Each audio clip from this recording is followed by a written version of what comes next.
2024 কলকাতার Durga Puja পরিক্রমার route map গাইডের আরও একটি ভিডিওয়ে তোমাদের সকলকে স্বাগত। যারা বহু দূর দূর থেকে কলকাতায় ঠাকুর দেখতে আসবে শিয়ালদা স্টেশন হয়ে, তারা কিভাবে উত্তর কলকাতা এবং দক্ষিণ কলকাতার বেশ কিছু ভালো ভালো পূজা মণ্ডপ তোমরা খুব সহজেই পরপর ঘুরে দেখে নিতে পারবে, তারই একটি রুট ম্যাপ গাইড আজকে এই ভিডিওয়ে তোমাদের কাছে তুলে ধরবো। চলো তাহলে কথা না বাড়িয়ে শুরু করা যাক। তোমরা তোমাদের লোকেশন থেকে প্রথমে ট্রেন ধরে চলে এসো শিয়ালদা স্টেশনে। এই হচ্ছে শিয়ালদা স্টেশন। শিয়ালদা স্টেশন থেকে বাইরে বেরিয়ে এই যে ডাইরেকশন দিয়েছি, এই ডাইরেকশন বরাবর তোমরা প্রথমে হাঁটতে থাকো, কিছুটা হেঁটে চলে এসো এ পয়েন্টে। এখানে এসে তোমরা দেখতে পাবে সন্তোষ মিত্র স্কোয়ারের পূজা মণ্ডপটি। এই সন্তোষ মিত্র স্কোয়ারের পূজাটি দেখা হয়ে গেলে তোমরা আবার এই ডাইরেকশন বরাবর তোমরা এ পয়েন্ট থেকে এবার চলে এসো বি পয়েন্টেতে। বি পয়েন্টে এসে তোমরা দেখতে পাবে কলেজ স্কোয়ারের পূজাটি। এই কলেজ স্কোয়ারের পূজা দেখা হয়ে গেলে বি পয়েন্ট থেকে আবার তোমরা এই ডাইরেকশন অনুযায়ী চলে এসো সি পয়েন্টেতে। সি পয়েন্টে রয়েছে মোহাম্মদ আলী পার্কের যে পূজাটি হয়ে থাকে সেই পূজাটি। মোহাম্মদ আলী পার্কের পূজাটি দেখে নেওয়ার পর আবার তোমরা এই ডাইরেকশন অনুযায়ী সি থেকে তোমরা চলে এসো ডি পয়েন্টেতে। ডি পয়েন্টে এসে তোমরা দেখতে পাবে চোরবাগান সার্বজনীন দুর্গাপূজার যে পূজাটি হয়ে থাকে সেই পূজাটি। এই পূজাটি দেখা হয়ে গেলে আবার ডাইরেকশন অনুযায়ী তোমরা ডি থেকে চলে এসো ই পয়েন্টেতে। ই পয়েন্টে এসে তোমরা দেখতে পাবে চালতা বাগানের যে সার্বজনীন দুর্গাপূজা হয় সেই পূজাটি। চালতা বাগানের পূজাটি দেখা হয়ে গেলে ই পয়েন্ট থেকে তোমরা চলে এসো এফ পয়েন্টেতে। এই এফ পয়েন্টে এসে তোমরা দেখতে পাবে বেডন স্ট্রিটের যে পূজাটি হয়ে থাকে সেই পূজাটি। এই পূজাটি দেখা হয়ে গেলে আবার তোমরা এই এফ পয়েন্ট থেকে চলে এসো পরবর্তী এই জি পয়েন্টেতে। জি পয়েন্টে তোমরা দেখতে পাবে কাশী বোস লেন দুর্গাপূজা সমিতির যে পূজা সেই পূজাটি। এরপর কাশী বোস লেনের পূজাটি দেখা হয়ে গেলে তোমরা এই ডাইরেকশন অনুযায়ী জি থেকে চলে এসো আই পয়েন্টেতে। আই পয়েন্টে এসে তোমরা দেখতে পাবে হাতিবাগান সার্বজনীন দুর্গাপূজার যে সমিতির যে পূজাটি হয় সেই পূজাটি। এই হাতিবাগানের পূজাটি দেখা হয়ে গেলে তোমরা আবার এই ডাইরেকশন অনুযায়ী আই থেকে চলে এসো এইচ পয়েন্টেতে। এইচ পয়েন্টে দেখতে পাবে নলিন সরকার স্ট্রিটের যে দুর্গাপূজা সেই পূজাটি। এই নলিন সরকার স্ট্রিটের পূজাটি দেখা হলে এবার তোমরা এই ডাইরেকশন অনুযায়ী চলে এসো আবার এ পয়েন্ট দিয়ে দেখিয়েছি এই এ পয়েন্টেতে। এটি হচ্ছে শোভাবাজার রাজবাড়ির পূজা। এই রাজবাড়ির পূজা দেখা হয়ে গেলে আবার তোমরা এই ডাইরেকশন অনুযায়ী চলে এসো এ থেকে বি পয়েন্টেতে। বি পয়েন্টে এসে দেখতে পাবে জগৎ মুখার্জি পার্কের যে পূজা সেই পূজাটি। জগৎ মুখার্জি পার্কের পূজাটি দেখা হয়ে গেলে আবার তোমরা এই ডাইরেকশন অনুযায়ী তোমরা চলে এসো বি থেকে সি পয়েন্টে। সি পয়েন্টে এসে তোমরা দেখতে পাবে বাগবাজারের সার্বজনীন যে দুর্গা উৎসব সেখানের যে পূজা সেই পূজাটি। নেক্সট বাগবাজারের পূজার পর এবার তোমরা সি থেকে চলে এসো ডি পয়েন্টেতে। এই ডি পয়েন্টে তোমরা এসে দেখতে পাবে কুমারটুলি সার্বজনীন দুর্গা উৎসবের যে পূজা হয় সেই পূজাটি। এই কুমারটুলি এলাকায় আরেকটি পূজা দেখতে পাবে। এই সার্বজনীন পূজাটি দেখে নেওয়ার পরে ডি থেকে তোমরা চলে এসো ই পয়েন্টে। এটি হচ্ছে কুমারটুলি পার্কের যে পূজাটি হয় সেই পূজাটি। কুমারটুলি পার্ক পূজা দেখা হয়ে গেলে এবার তোমরা ই থেকে চলে এসো এখানে এফ পয়েন্টে। এফ পয়েন্টে এসে তোমরা দেখতে পাবে বেনিয়াটোলা সার্বজনীন দুর্গা উৎসবের যে পূজা হয় সেই পূজাটি। এই বেনিয়াতলার পূজাটি দেখার হয়ে গেলে আবার তোমরা এই এফ পয়েন্ট থেকে চলে এসো জি পয়েন্টে, অথবা আগে এইচটাও দেখে নিতে পারো। এইচ পয়েন্ট এসে দেখতে পাবে আহিরিটোলা সার্বজনীন যে দুর্গা উৎসবের যে পূজা হয় সেই পূজাটি। আহিরিটোলার পূজাটি দেখে নেওয়ার পর এবার তোমরা ওই একই রাস্তা দিয়ে আবার ব্যাক করে এসো। এসে তোমরা এখানে বিকে পাল মোড়ের কাছে এসে তোমরা দেখতে পাবে আহিরিটোলা যুবকবৃন্দের পূজাটি।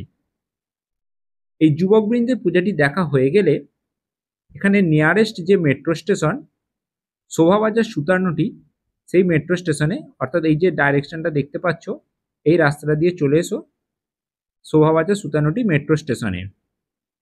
এখান থেকে তোমরা মেট্রো ধরো, এবার যাও কলকাতা সাউথের দিকে। এখান থেকে মেট্রো ধরে তোমরা সাউথে একদম চলে এসো, কালীঘাট মেট্রো স্টেশনে আসতে পারো, অথবা রবীন্দ্র সরোবর যে মেট্রো সেই মেট্রো স্টেশনে তোমরা নেমে পড়তে পারো। আমি তোমাদের এখানে প্রথমে রবীন্দ্র সরোবর মেট্রো থেকে দেখাচ্ছি, কারণ এখানে নামলে দুটো ভালো ভালো পূজা মণ্ডপ দেখতে পাবে। তবে রবীন্দ্র সরোবরে নামলে একটু বেশি হাঁটতে হবে। যারা একদমই কম হাঁটতে চাও তারা এই কালীঘাট মেট্রো স্টেশনে এসে নামবে। তো চলো আমি এখানে রবীন্দ্র সরোবর মেট্রো স্টেশনে নেবে তোমাদের পুরো পূজা মণ্ডপগুলো ঘুরিয়ে দেখাই।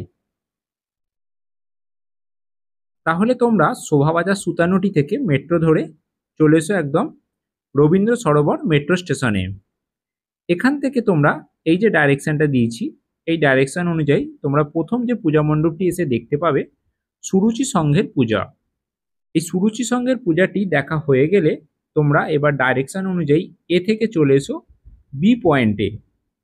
বি পয়েন্টে এসে তোমরা দেখতে পাবে চেতলা অগ্রণী ক্লাবে যে পূজাটি হয়ে থাকে সেই পূজাটি। এখানে এই রবীন্দ্র সরোবর থেকে সুরুচি সংঘ যাওয়ার জন্য হেঁটে অনেকটাই সময় লেগে থাকে। আবার এই সুরুচি সংঘ থেকে চেতলা অগ্রণী যেতেও অনেকটা সময় লাগে। তাই যারা কম হাঁটতে চাও তাহলে তারা এই সুরুচি সংঘের পূজাটি তারা না দেখে নেমে পড়বে আগের যে স্টেশন কালীঘাট মেট্রো, অর্থাৎ শোভাবাজার সুতানুটি থেকে কালীঘাট এসে নামবে। নেমে এসে প্রথমে তোমরা ডান দিকে যাবে।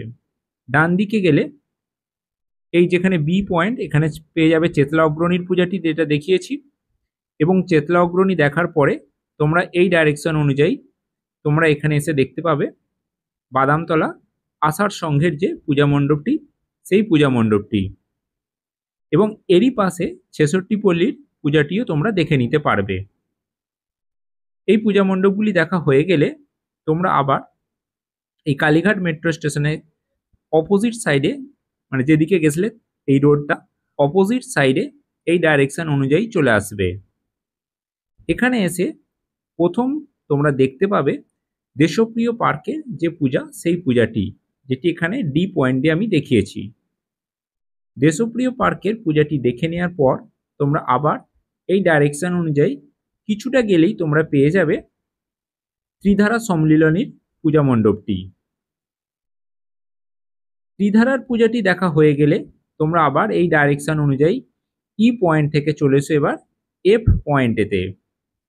এফ পয়েন্ট এসে তোমরা দেখতে পাবে বালিগঞ্জ কালচারাল অ্যাসোসিয়েশনের যে দুর্গাপুজোটি হয় সেই পূজাটি। এই কালচারাল অ্যাসোসিয়েশনের পূজাটি দেখা হয়ে গেলে তোমরা এফ পয়েন্ট থেকে আর কিছুটা হেঁটে চলে এসো জি পয়েন্টেতে। এখানে তোমরা দেখতে পাবে সমাজসেবী সংঘের যে পূজা হয় সেই পূজাটি। সমাজসেবী সংঘের পূজা দেখা হয়ে গেলে এবার তোমরা এই ডাইরেকশন অনুযায়ী জি থেকে চলে এসো একবারে এই এইচ পয়েন্টেতে। এইচ পয়েন্টে এসে তোমরা দেখতে পাবে হিন্দুস্তান পার্ক সার্বজনীন যে দুর্গাপূজা হয় সেই পূজাটি, এবং এই হিন্দুস্তান পার্কের পূজাটি দেখে নেওয়ার পরে তোমরা পরবর্তী চলে এসো আই পয়েন্টে। এখানে এসে দেখতে পাবে হিন্দুস্তান ক্লাবের যে পূজাটি হয়ে থাকে সেই পূজা মণ্ডপটি। এরপর এই হিন্দুস্তান ক্লাবের যে পূজাটি ওটা দেখে নেওয়ার পর এবার তোমরা ডাইরেকশন অনুযায়ী এই সামনের দিকে এগিয়ে চলো। এসে এর পরবর্তী আবার এ পয়েন্ট দিয়ে আমি তোমাদেরকে চিহ্নিত করেছি এখানে। এখানে এসে দেখতে পাবে সিংহি পার্ক সার্বজনীন দুর্গাপূজা কমিটির যে পূজাটি হয়ে থাকে সেই পূজাটি। ও সিংহি পার্কের পূজাটি দেখে নেওয়ার পরে এবার তোমরা আবার ডাইরেকশন অনুযায়ী চলে এসো বি পয়েন্টে। এখানে এসে তোমরা দেখতে পাবে একডালিয়া এভারগ্রিনের যে দুর্গাপূজা হয় সেই পূজাটি। এখানেই সাউথ কলকাতার পূজা দেখা আমরা কমপ্লিট করে ফেললাম। তবে আমি সাউথ কলকাতার কয়েকটি মাত্র ভালো ভালো পূজা মণ্ডপই এই ভিডিওতে তুলে ধরেছি। সাউথ কলকাতায় আরও বহুত পূজা হয়ে থাকে, যত বেশি ঘুরতে পারবে তত বেশি পূজা তোমরা কভার করতে পারবে। এটা অল্প সংখ্যক যেটা কম হেঁটে তোমরা দেখতে পারবে, সেগুলি আজকে এই ভিডিও দেখালাম। এরপর এই একডালিয়ার পূজাটি দেখা হয়ে গেলে তোমরা এই ডাইরেকশন অনুযায়ী কিছুটা হেঁটে তোমরা চলে আসতে পারবে বালিগঞ্জ জংশনে। এখান থেকে তোমরা ট্রেন ধরে শিয়ালদায় রিটার্ন করতে পারো এবং শিয়ালদা থেকে তোমরা যে যার নিজস্ব গন্তব্যে চলে যাবে, অথবা এই বালিগঞ্জ থেকে তোমরা শিয়ালদা যাওয়ার বাসও পেয়ে যাবে এবং বালিগঞ্জ থেকে হাওড়া যাওয়ারও বাস পাওয়া যায়। তো তোমরা এইভাবেই তোমাদের এবারে পূজা পরিকল্পনাটা সাজাতে পারো। তো ভিডিওটা কেমন লাগলো তাহলে অবশ্যই একটা কমেন্ট করে জানিও। ভালো লাগলে অবশ্যই বন্ধুদের সাথে শেয়ার করো এবং চ্যানেলে যদি নতুন হয়ে থাকো তো চ্যানেলটি সাবস্ক্রাইব করে রেখো। তো এর আগেও কয়েকটি ভিডিও আছে এই কলকাতা পুজো পরিক্রমার রুট ম্যাপ ডাইরেকশন নিয়ে, সেগুলো তোমরা দেখে নিতে পারো। চলো তাহলে আজকের ভিডিওটা এখানেই শেষ করলাম।